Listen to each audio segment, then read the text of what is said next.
He is the reigning Australian Open champion, and he cannot play because he is unvaccinated. Now, our next guest has been covering the story from the beginning. He has great insight into the entire lockdown going on 2 years and insanity in Australia. His name is Yemini. He's the chief Australian correspondent for Rebel News, and he joins us now from Melbourne. Avi, great to have you on the show this morning. I'm just going to turn it over to you. What's your reaction as you see what's happening in Australia this morning? Well, thanks for having me. It's been an insane week, but a couple of corrections. It's not actually that the government appealed it and won the appeal. That's not true. When he came in, they tried to ban him, saying his vaccine exemption was invalid.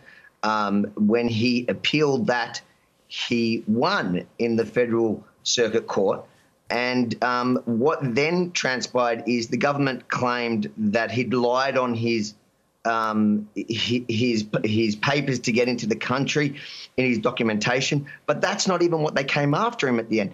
At the end, the Minister of Immigration exercised his discretionary power to remove Novak Djokovic for the reason that his mere presence in the country would essentially incite dissent. He said, citing that he was a risk to civil order. So him being here, not that he was unvaxxed, but that people perceived his way of thinking, his belief to be anti-vax, and that could inspire people not to get vaccinated in a country where we're, 90%, or in a state 93% vaccinated. It is crazy what happened here today.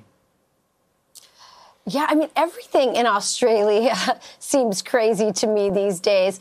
I guess my question to you is, I get how the government feels about this. It's a little surprising in the post-Omicron era where we now know that the vaccinated are spreading it. But how do the Australian people feel about it? Where do they stand? Because this was such an international story that put a spotlight on what they've been going through as well. I think a lot of Australians were really angry in the beginning when Novak got an exemption because, as I said, over 90%, at least in Victoria, are double vaccinated. And that's not because people chose to. It's because pretty much to live life here, you need to be fully vaccinated. So people felt like they were forced to get vaccinated. But then this superstar came here and he was given an exemption. I think the federal government here rode that wave and felt like they had an opportunity to win some political points, and they essentially went to take him out on the most bizarre reason. It's not, again, that he's unvaccinated. That today the immigration minister conceded that his vaccination exemption was absolutely kosher. It was fine. It was over the fact that they said he was potentially inciting dissent.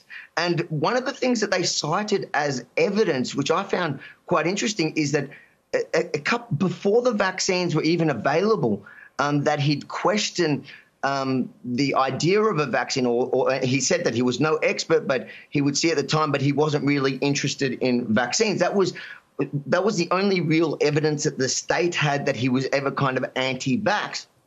The interesting thing is that that was at a period of time that Joe Biden and every Democrat in America was having a go at the vaccines. It was during the period that Trump was talking about the vaccines. And back at that time, being anti-vax was actually the right kind of position to have. So it is a really, really bizarre situation that's happened here. But there is, listen, a lot of people were angry about Novak being here. I think Australians are going to look back at this period with a lot of shame. Avi, you raised so many great points. This idea that he would incite dissent. Dissent is something Americans are quite proud of, although it's been being squelched here as well, and we've seen it actively by big tech. But the fact that the government would say dissent not allowed, what does that tell you about the current state of politics, of power in Australia? A lot of people look over at Australia and don't recognize a thing we used to think it was. Look, I lived here my whole life and I don't recognize it. The last 2 years has absolutely changed Australia, and day by day gets worse as we're coming out of this pandemic, as we're learning to live with it. It seems like we're being stripped more and more of basic fundamental human rights. And it's really, really sad. And I hope, like probably many Aussies, that we come out of this okay and we're able to get back the Australia we once had. But it is looking harder and harder as we go forward.